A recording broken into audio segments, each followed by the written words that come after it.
Assalamualaikum warahmatullahi wabarakatuh. Bismillah, alhamdulillah. Allahumma salli wa sallim ala sayyidina Rasulillah wa ala alihi wa sahbihi wa man tabi'ahu hudah. Wala haula wala quwata illa billahil aliyyil azim. Saudara-saudara peserta pengikut mata kuliah tauhid, mudah-mudahan kita senantiasa mendapat bimbingan dari Allah Subhanahu wa taala. Pada hari ini kita lanjutkan perguruan kita mengenai ketuhanan, yakni sifat yang kedua, yakni qidam. Sifat pertama wujud sudah kita kemukakan pada minggu lalu, dan hari ini kita sambung dengan sifat yang kedua, yaitu qidam. Qidam artinya tidak berpermulaan. Lawannya daripada tidak berpermulaan itu adalah hudus. Hudus artinya baharu atau berpermulaan, berubah-ubah. Allah wajib bersifat qidam, yakni tidak berpermulaan adanya. Dan lawannya artinya Allah mustahil bersifat hudus, artinya berpermulaan adanya Allah itu. Jadi dia mustahil begitu. Kalau Allah berpermulaan adanya sama dengan makhluk. Apabila dia sama dengan makhluk, maka dia bukan Allah. Jika dia berpermulaan adanya, siapa yang menjadikan makhluk yang terdahulu daripada Allah itu? Maka adanya Allah tidak didahului oleh tiada. Nah, ini seperti adanya manusia, binatang, dan tumbuh-tumbuhan dan makhluk lainnya yang didahului dari tidak ada, termasuk kita. Kita dulu tidak ada, alam ini dulu tidak ada. Mungkin dulu belum ada pohon ini. Nah, kalau Allah tidak berpermulaan seperti itu, ada manusia ada permulaan, adanya makhluk ada permulaannya. Jadi ini yang perlu kita camkan, inilah keagungan Allah Subhanahu wa taala. Kemarin dia bersifat jamal, bersifat jalal, bersifat kamal ya. Apa arti jamal kemarin? Indah ya. Jalal punya kebesaran yang luar biasa, keagungan Allah. Dan kamal dia sempurna, tidak seperti kita. Kita ini serba kekurangan. Kita ada permulaannya. Ada alam ini, ada permulaannya. Dulunya kita belum ada, sekarang ada. Nah, dulunya alam tidak ada, sekarang ada. Demikian juga binatang, tumbuh-tumbuhan itu berasal atau berawal dari ketidakadaan. Tapi kalau Allah itu bukan didahului dengan ketidakadaan itu. Dia ada sendirinya. Adanya tidak bermulaan. Nah ini ya, memang itu yang perlu kita yakini. Tidak perlu memikirkan lagi bagaimana tidak berpermulaan, bagaimana tidak ada asal usulnya. Nah ini itu makanya Allah bersifat sempurna, punya kesempurnaan. Begitulah sifat Allah yang maha sempurna, maha agung, dan maha besar itu tadi. Sifat qidam bagi Allah adalah qidam hakiki. Maksudnya tidak melalui proses, tidak terikat dengan ruang dan waktu. Karena qidam itu ada hakiki, ada idafi, ya, dan ada lagi qidam majazi. Nah, jadi kalau Allah itu qidam hakiki yang tidak dimulai proses. Kalau kita ini termasuk qidam manusia itu dikatakannya proses, sudah masuk ke qidam adanya kita ini berproses ya. Mungkin sudah memahami itu dari air, kemudian menjadi segumpal darah, kemudian segumpal daging, kemudian dibalut dengan dijadikan tulang belulang dan sebagainya. Itu berproses, itu namanya qidam idopi ya. Jadi terkait dengan waktu dan terkait dengan proses. Dalil dari Al-Quran yang menjadi dasar pemikiran untuk menerangkan sifat qidam yang terdapat di dalam sifat qidam ini terdapat di dalam surah Al-Hadid ayat 3. Ya, surah Al-Hadid ayat 3 yang berbunyi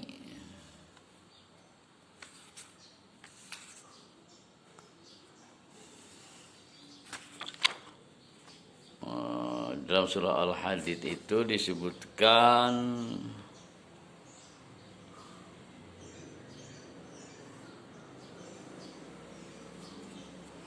saya carikan ayatnya dulu ya. Terdapat dalam surah Al-Hadid yang berbunyi huwal awwalu wal akhiru wal zahiru wal batinu wa huwa bikulli syai'in alim.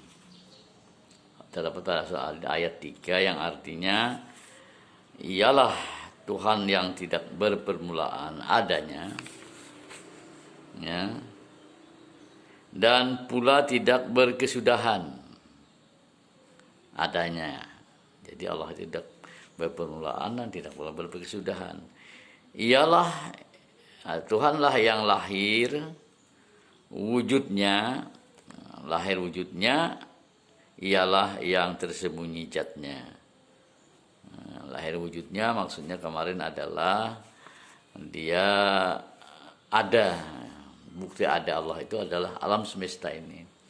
Dan dia yang tersembunyi, yang tidak bisa dibandingkan dengan apapun, tidak bisa disamakan dengan apapun, keberadaannya pun tidak berpermulaan, itu zatnya, dan ia tahu tiap-tiap sesuatu.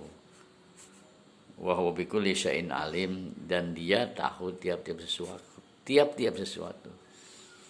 Yang dahulu, yang sekarang, yang akan datang, dan tidak ada yang tersembunyi bagi Allah SWT. Nah, ini sifat qidam yang ketiga ya. Sifat yang kedua ya, sifat Allah yang kedua adalah sifat qidam, artinya tidak berpermulaan adanya. Mustahil dia berpermulaan adanya, atau hudus. Hudus artinya ada yang menjadikan gitu ya. Ya, mudah-mudahan.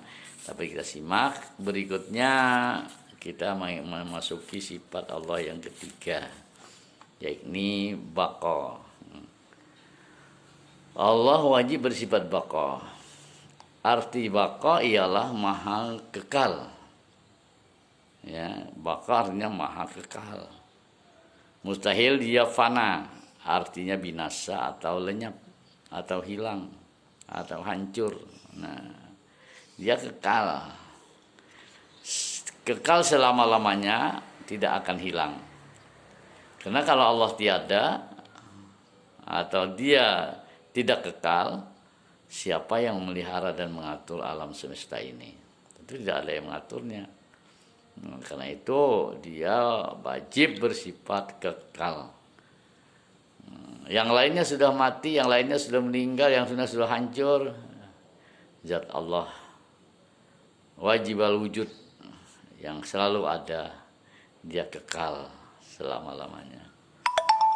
Kan nanti kalau dunia ini hancur, kalau hari kiamat, yang ada hanya Allah Subhanahu wa taala. Dia yang mengadili setiap manusia, ya, setiap manusia yang telah meninggal sejak dulu sampai sekarang. Sudah berapa triliun orang sudah meninggal sejak Nabi Adam sampai sekarang. Itu semuanya meninggal dunia, alam semesta ini hancur, lebur. Yang ada siapa? Hanya Allah SWT. Allah maha tidak berkesudahan wujudnya. Maha tidak berkesudahan artinya tidak pernah hilang, tidak pernah lenyap, ya, tidak pernah tidak ada, dia senantiasa ada, tidak berkesudahan wujudnya. Tidak ada yang dapat menghilangkan wujud Allah. Tidak ada yang bisa menghilangkan. Kalau ada yang mencuri, kan ada cerita Tuhan dicuri ya. Bahkan Tuhan dimakan. Kenapa? Tuhan dibikin dari tepung. Tuhan terdiri dari emas sehingga dicuri orang itu.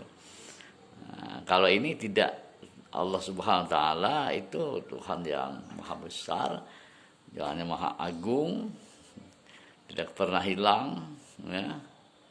Tidak pernah bisa dihilangkan. Nah, dengan cara apapun, tidak ada pernah dihancurkan dengan apapun. Nah, jadi dia tidak menerima panah ataupun tidak menerima kesudahan.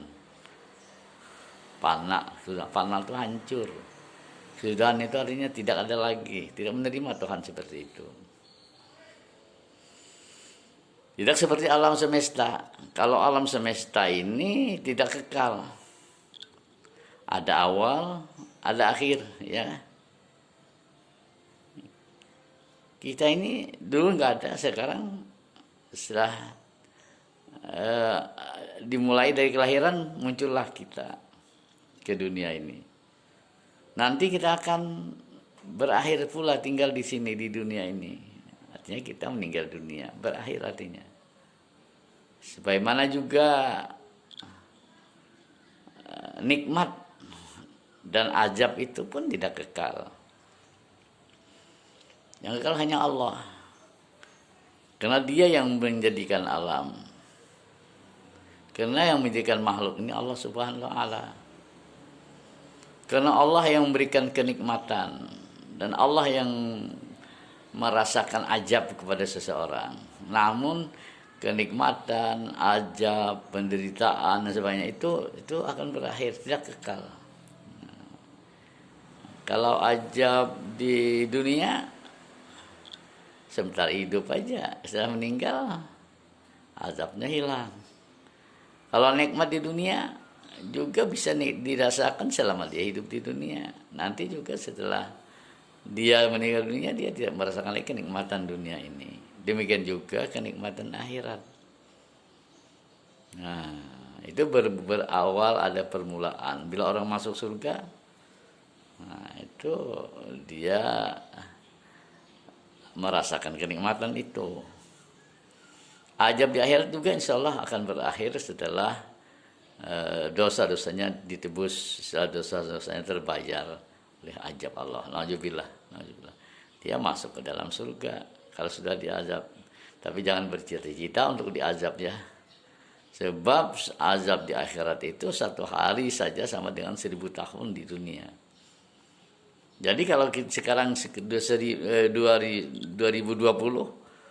kita sudah tahun 2020 ya. Itu kalau di akhirat itu sama 2 hari aja, 2 hari lebih beberapa menit ya.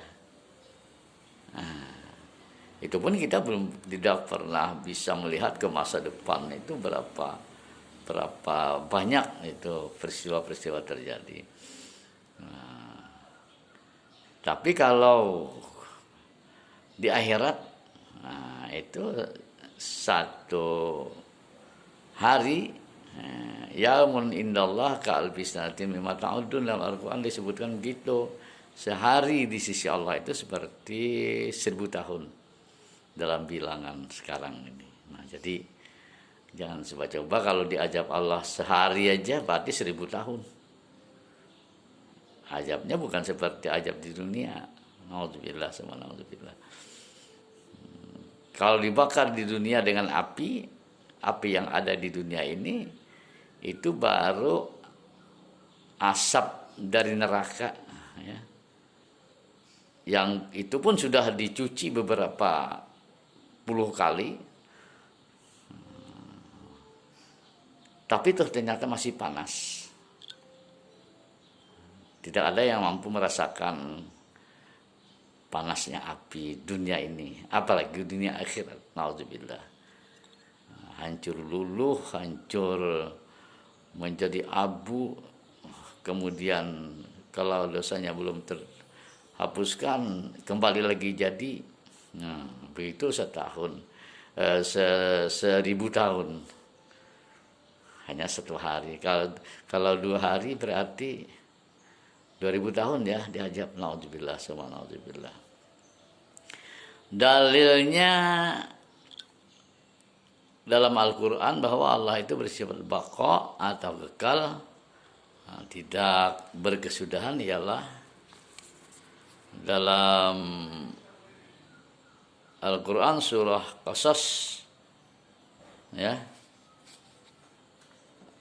ayat 88. Al-Qasas ayat 88. Nanti bisa dibuka YouTube-nya, kembali cari Al-Qasas ayat 88 yang berbunyi kullu syai'in halikun illa wajhah. Segala sesuatu itu akan lenyap, akan hancur, ya, kecuali zatnya Allah Subhanahu wa taala. Wajah itu arti harfiah awalnya ada wajah, itu adalah wajah ya. Tapi di sini diartikan dengan zat Allah itu sendiri. Allah itu sendiri yang tidak hancur ya. Yang semuanya lenyap kecuali zat Allah Subhanahu wa taala. Ini sifat yang kedua. Kemudian kita lanjut ya.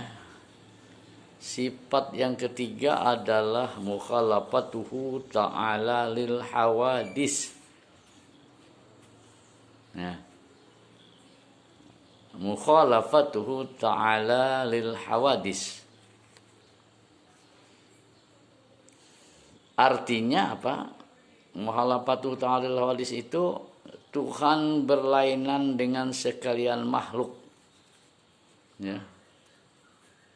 Hawadis itu ciptaan Allah, ya. Makhluk ciptaan Allah itu. Karena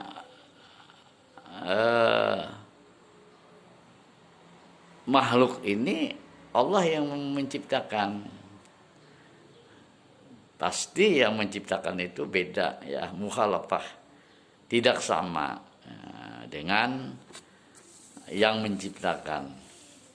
Dia menciptakan manusia, pasti Tuhan itu tidak seperti manusia. Dia menciptakan gunung, jangan dikatakan Tuhan itu seperti gunung. Allah menciptakan matahari, jangan disembah matahari, jangan dianggap Tuhan matahari, karena dia adalah makhluk Allah. Kalau Tuhan serupa dengan makhluk, maka ia bukan Tuhan lagi. Jadi apa? Jadi makhluk artinya. Karena makhluk itu diciptakan. Kalau Tuhan juga diciptakan, nah, padahal Tuhan tadi adanya tanpa ilat, tanpa dicipta kemarin kan.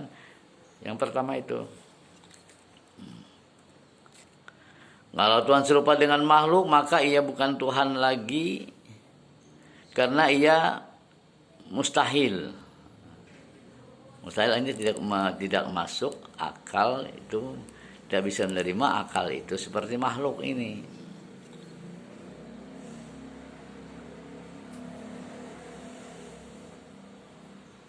Tuhan maha besar, Allah maha tinggi, maha agung. Yang kemarin tadi kita jelaskan, punya sifat jamal, jalal, kamal, ya. Punya keagungan dengan segala kebesarannya atau jalalnya, ketinggian dan keagungannya, tidak ada suatu yang dapat menyerupainya. Makhluk ini tidak ada yang dapat menyerupainya, keagungan, kebesaran, keindahan. Karena dia yang maha indah, dia yang maha agung, dia yang maha besar, dia yang maha bijaksana. Dia yang maha alim nanti sampai sana ya. Jadi tidak ada yang dapat menyerupai tentang kebesaran Allah, ataupun tidak ada yang bisa menyerupai wujud Allah. Dia tidak seperti bulan, karena bulan ciptaannya tunduk kepada Allah. Walaupun ada dalam sebuah hadis dikatakan innallaha jamilun yuhibbul jamal. Allah itu cantik ya. Dia sangat suka kepada keindahan dan kecantikan itu. Nah, makanya kita disuruh bersih-bersih diri, membersih batin kita, supaya kita selalu dekat dengan Allah Subhanahu wa taala.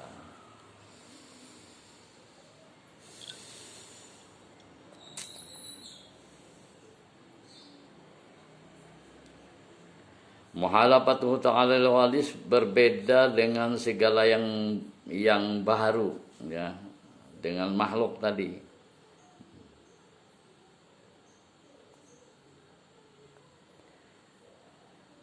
Karena yang baharu itu terdiri dari jirim ya.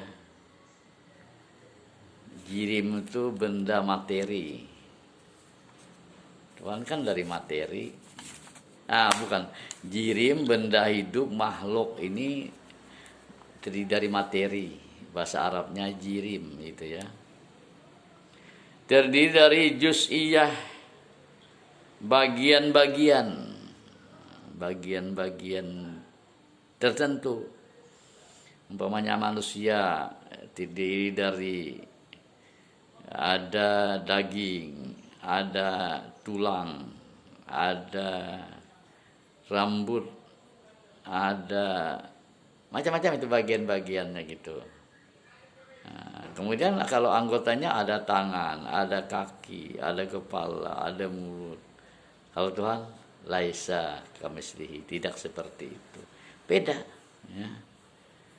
Allah tidak terdiri dari kuliah ya.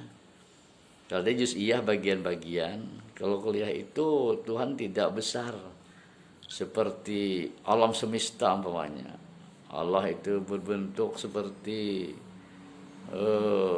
gunung yang tinggi dan sebagainya. Nah ini mukhalafah tadi. Mukhalafahnya berbeda ya. Baik sifatnya, baik zat Allah itu sendiri tadi, maupun juga perbuatan Allah itu juga tidak sama dengan perbuatan kita. Perbuatan Allah tidak pernah salah, tidak pernah merugikan, semua ada hikmah. Kalau manusia Kalau manusia berbuat mungkin memerlukan alat ya, memerlukan sarana. Kalau tukang rumah ingin membuat rumah,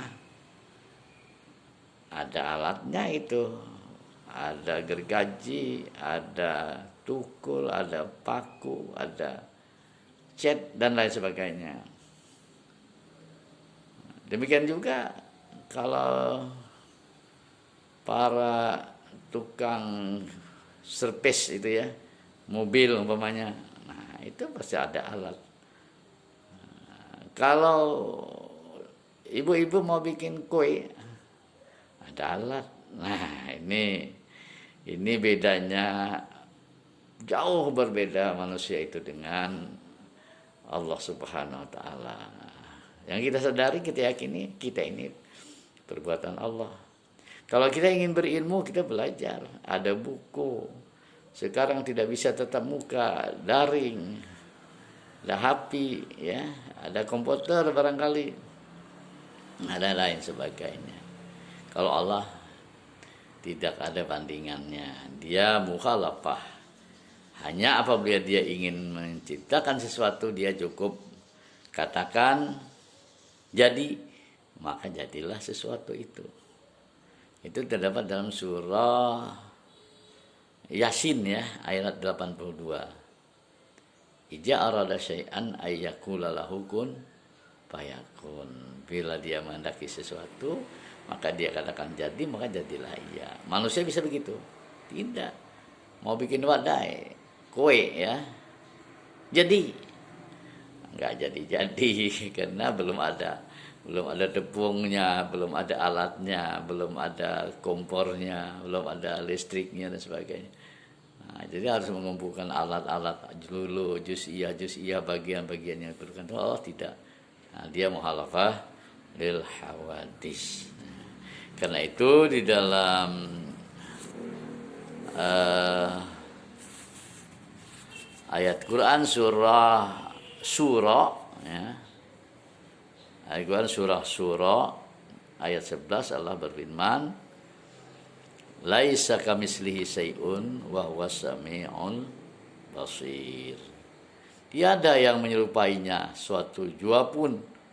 Ia maha mendengar lagi maha melihat. Kalau kita mau mendengar pakai telinga. Nah, nanti dalam samak nanti kita pelajari itu. Mau melihat pakai mata. Nah, kalau Tuhan tidak melihat tanpa mata, Tuhan melihat bekerja tanpa tangan. Kalau Tuhan melakukan sesuatu tanpa alat. Kalau ada yang mengatakan bahwa Allah itu punya tangan. Karena di Quran itu ada berbunyi atau hadis Nabi mengatakan yadullah fauqa aidihim, tangan Tuhan di atas tangan-tangan mereka. Nah, ini bukan diartikan tangan seperti tangan kita ini. Itu kata-kata majas, kalimat-kalimat supaya kita mudah memahami. Yang disebut dengan tangan di situ adalah kekuasaan Allah. Kekuasaan Allah itu di atas segala kekuasaan siapa saja. Karena dia beda dengan yang lain dan sebagainya. Mudah-mudahan 3 sifat yang baru kita sampaikan ini ada manfaatnya untuk kita semua dan menambah keimanan kita, menambah ketentraman hati kita, menambah kita semakin dekat kepadanya karena kita merasa tidak berani berbuat dosa, dia ada. Kita tidak berani bersifat sombong karena kita ini makhluknya, tidak apa-apa. Walaupun bagaimana kepintaran kita, kecerdasan kita, itu semuanya adalah diciptakan Allah, dan itu kalau dia tarik kembali apa yang kita miliki, maka kita tidak akan punya apa-apa lagi. Mudah-mudahan nikmat selalu diberikannya.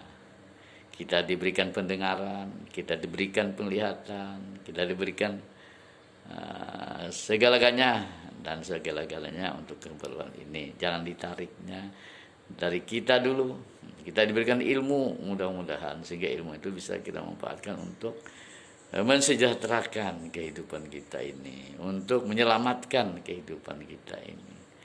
Sekian pada hari ini kita cukupkan. Wabillahi taufiq wal hidayah. Assalamualaikum warahmatullahi wabarakatuh.